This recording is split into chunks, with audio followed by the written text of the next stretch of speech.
जानिए टिंडे को। टिंडा गुजराती में कंटोला, संस्कृत में टिंडस, मादी ज़ुबान में टिंडा और कई दूसरी ज़ुबानों में इसको अलग अलग नामों से जाना जाता है। गोल चपटा सा फल है, लौकी की तरह, जायका भी लौकी की तरह और काम भी लौकी की तरह और उतरता भी लौकी की तरह है, एक लौकी जैसी बेल पर। इसकी तरकारी बनाकर इसको बकसरत खाया जाता है। इसका रंग हरा होता है।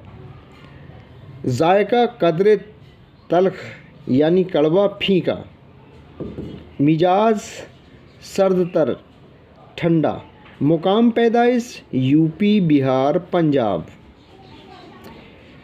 ये सफ़रा को दफ़ा करता है, बलगम को पैदा करता है, खाने में देर से हज़म होता है और तमाम काम और जायके कद्दू के जैसे होते हैं।